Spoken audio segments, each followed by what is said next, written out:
Когда родился этот маленький мальчик, родители бросили его, бросив на произвол судьбы в мире неопределенности. 25 лет спустя происходит немыслимое, заставляя его взглянуть правде в глаза, стоящие за их исчезновением. Принесут ли ответы, которые он ищет, мир, или только вызовут еще больше вопросов? Была поздняя прохладная осенняя ночь, ветер пригибал опавшие листья к черному входу в больницу Святой Елены. В приглушенном свете единственного уличного фонаря медсестра по имени Клэр вышла на улицу, чтобы перевести дух. Она работала в 2 смены, ухаживая за пациентами, которые тихо стонали во сне в коридорах, пропахших антисептиком и бельем. Она никак не ожидала того, что увидит этой ночью. Откуда-то со стороны аварийного выхода донесся слабый приглушенный стон. Клэр остановилась. Она пошла на звук, наклонившись между 2 высокими растениями в горшках, которые загораживали дверной проем. Там, завернутый в тонкое белоснежное одеяльце, лежал новорожденный младенец. На крошечном личике младенца, освещенном полумраком, были видны ярко-голубые глаза и деформированное личико. Он поднял голову, его крики были тихими и неуверенными, как будто он был сбит с толку этим странным новым миром. Вздох Клэр повис в холодном воздухе. Она огляделась, выискивая глазами в пустом переулке кого-нибудь, кто мог бы оставить его. Никого не было, только отдаленный гул машин на главной дороге и тишина спящего города. Она взяла ребенка на руки. Ему было холодно, кожа бледная, маленькие пальчики дрожали, когда он сжимал край одеяла. Клэр нежно шептала: «Теперь ты в безопасности, милый». Как будто ее голос мог стереть из памяти трагедию, которая повлияла на его первые мгновения на земле. Дежурный врач примчался, увидев лицо Клэр, когда она вошла в больницу. Ребенка быстро уложили в кроватку для новорожденных, проверили его жизненные показатели и установили над головой согревающую лампу. Медсестры перешептывались между собой, потрясенные и опечаленные. Был вызван администратор больницы. Была уведомлена полиция. Социальный работник, вызванный глубокой ночью, прибыл с усталыми глазами и тяжелым сердцем. В первые часы плач ребенка эхом разносился по коридорам, пока персонал пытался успокоить его и накормить. Они осмотрели его одеяло в поисках каких-либо опознавательных знаков, но их не было. Ночной персонал прокручивал в голове эту историю, пытаясь понять, что за отчаянная ситуация заставила родителей бросить новорожденного у дверей больницы. Возможно, они были слишком молоды, слишком бедны, слишком напуганы. Возможно, их встревожило уродство лица, а может, были причины, которые никто так и не смог до конца понять. Для ребенка, чье имя и история остались неизвестными, этот момент стал молчаливым прологом к жизни, которую будут определять вопросы. С приближением рассвета младенца уложили во временную люльку с табличкой, на которой было написано только имя – «Маленькая самка». Социальный работник договорился с городской службой защиты детей.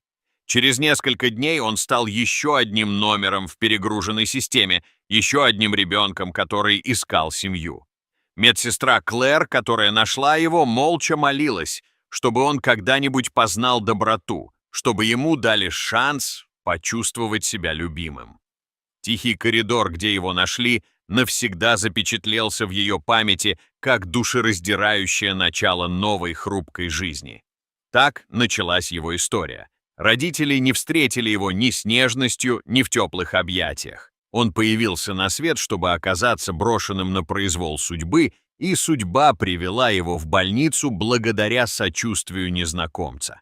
Они назвали его Дэниелом. Социальный работник выбрал это имя и вписал его в бланки, необходимые для оформления найденыша. На иврите Даниэль означало «Бог мне судья», хотя сам ребенок не мог оценить все оттенки значения. Сначала его поместили в городской сиротский приют. Большое кирпичное здание с облупившейся краской, расположенное в огороженном дворе, где детский смех звучал странно глухо. Дэниел привык к скрежету металлических рам кроватей, запаху дезинфицирующих средств и торопливой доброте перегруженного работой персонала. В те ранние годы небольшая деформация лица Дэниела потребовала незначительной хирургической коррекции. К 5 годам он понял, что отличается от других. Другие дети в приюте туманно говорили о возвращении к своим родителям или о том, что их приютят родственники. У Дэниела не было таких историй. Только слухи о том, что его бросили в больнице, заставили его плакать под мерцающим уличным фонарем. В 6 лет Дэниел временно переехал к приемной матери по имени мисс Райнер. Она была вдовой средних лет с нежными глазами и руками, которые всегда были заняты, замешивали тесто, вязали шарфы или гладили по головке ребенка. Ее маленький домик в пригороде не был роскошным, но в нем чувствовалось спокойствие. Впервые у Дэниела была только его кровать, одеяло, пахнущее лавандой, и обычная сказка на ночь.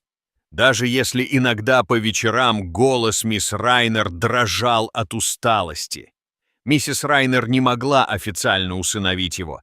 Ее финансы были слишком стеснены, а здоровье слишком хрупким, но на несколько золотых лет она обеспечила Дэниелу стабильность.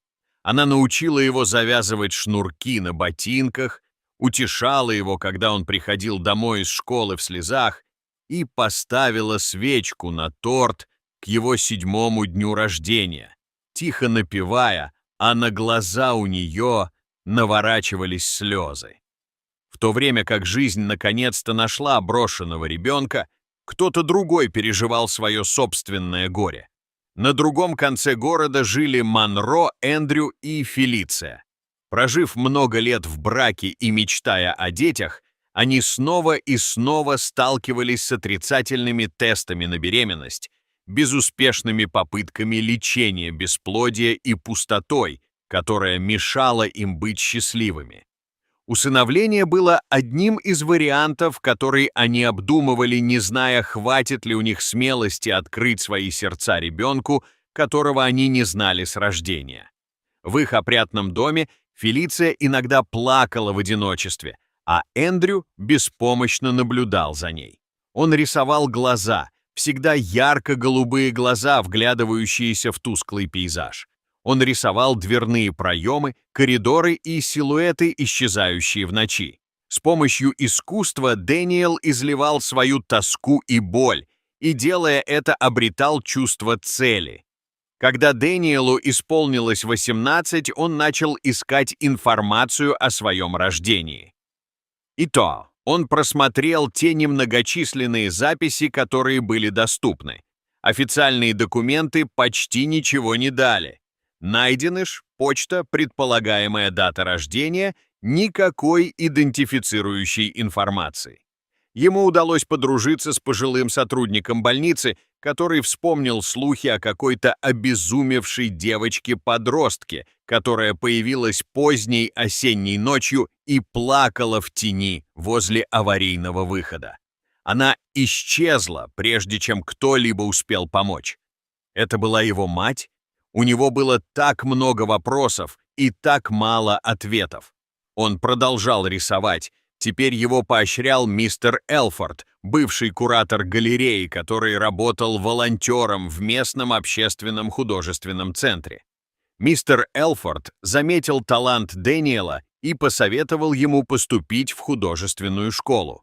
«Ваши работы рассказывают историю», — сказал он. «Они честные и проникновенные. Не бойтесь того, к чему это может привести». Благодаря такому наставничеству Дэниел обрел больше уверенности в себе.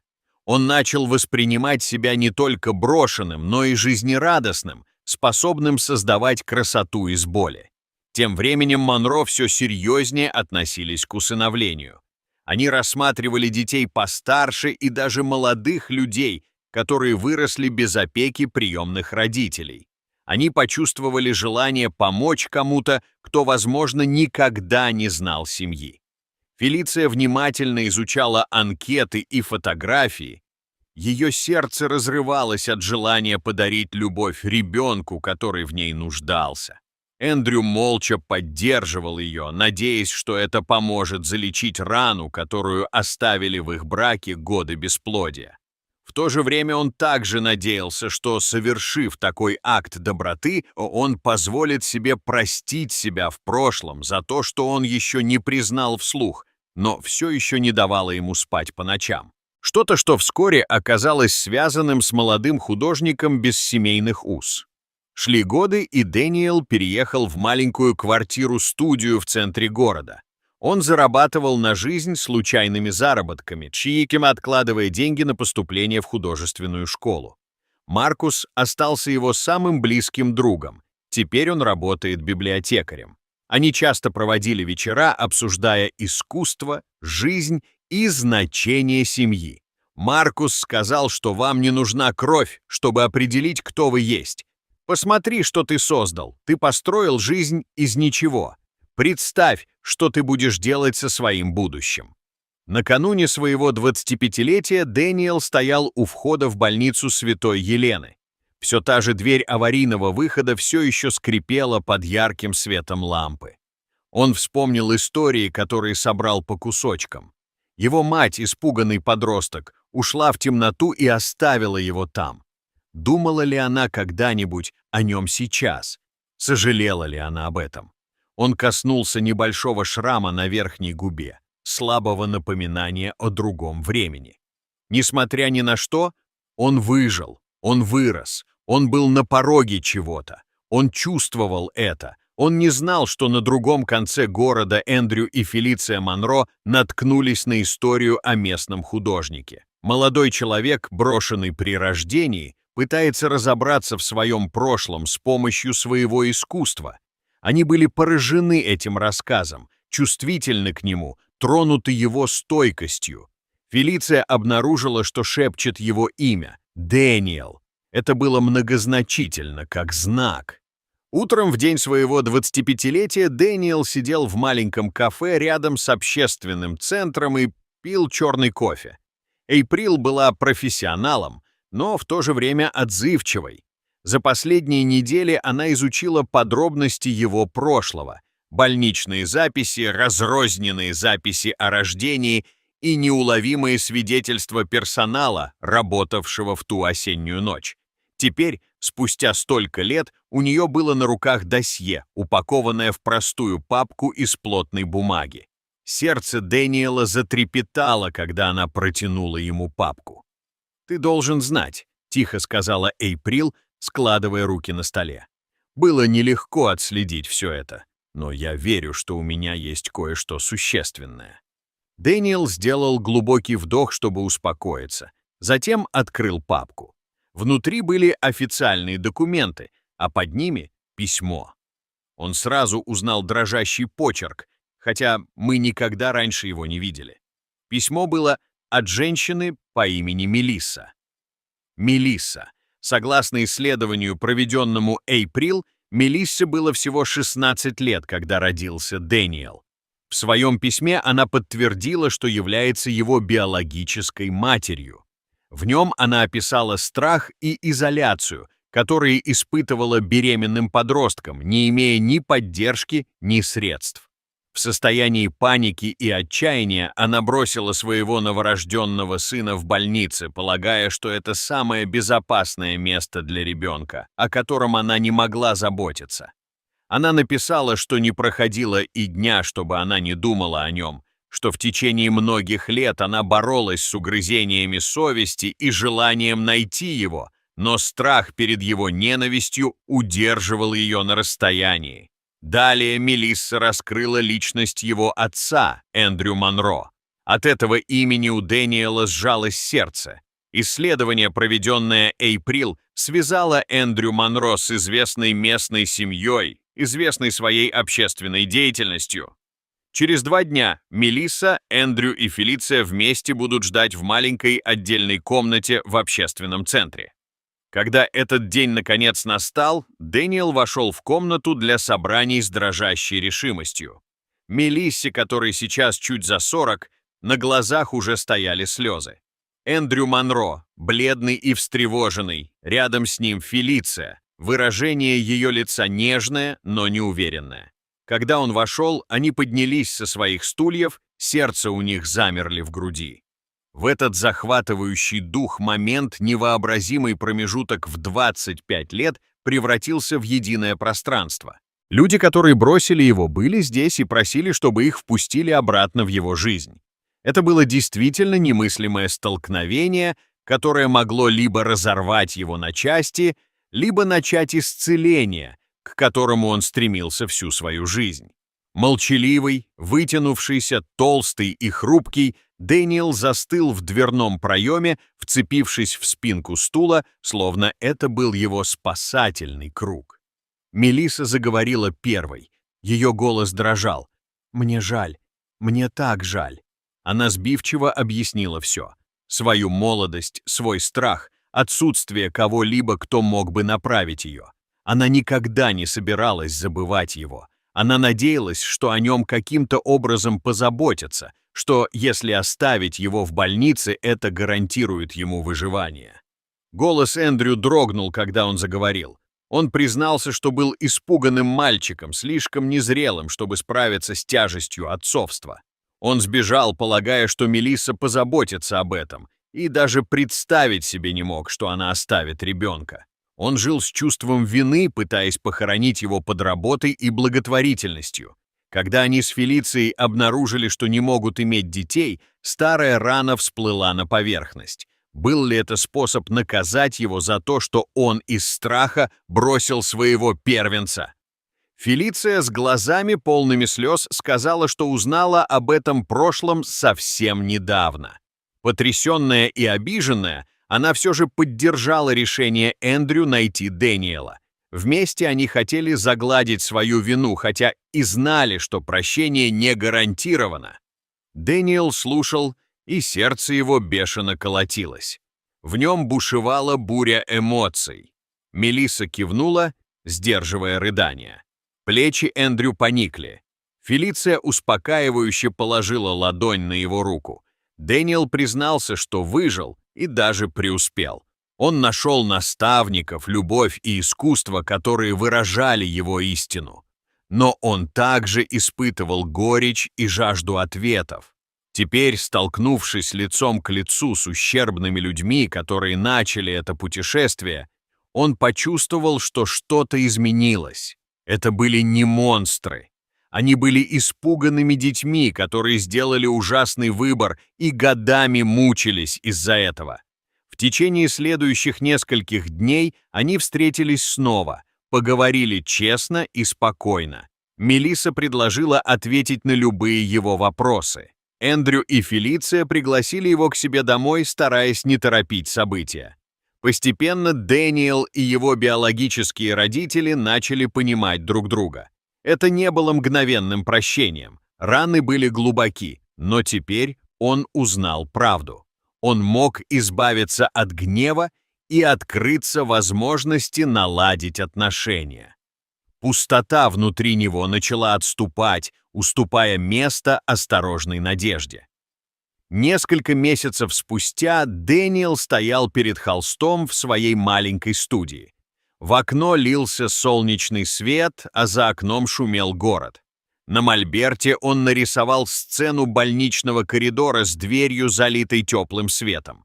В этом сиянии виднелись силуэты, неясные, но присутствующие, тянущиеся друг к другу. После их воссоединения он несколько раз встречался с Мелиссой. Она открыто плакала и всегда спрашивала, все ли с ним в порядке. Они говорили о прошлом, признавая боль и сожаление, не притворяясь, что этого никогда не было. Эндрю и Фелиция приглашали его на тихие ужины, приглашали в свободную спальню, которая, по их мнению, могла бы стать его студией, если бы он захотел. Никто не заставлял его называть их мамой или папой. Они просто были рядом, готовые проявить к нему заботу, в которой ему когда-то было отказано. Отложив кисть, Дэниел мягко улыбнулся. Он понял, что его характеризует не только заброшенность, но и любовь, которую он нашел и которую решил принять. Оно. Наконец-то в этой истории появилась надежда, и это было прекрасно. Какой горько-сладкий финал. Как вы думаете, Дэниел когда-нибудь примирится со своим прошлым? Если судьба привела его от заброшенности при рождении к невообразимым открытиям 25 лет спустя, что мы могли бы найти в наших собственных скрытых истинах? Расскажите нам в комментариях ниже. Подпишитесь на другие подобные путешествия, и мы встретимся с вами в следующем.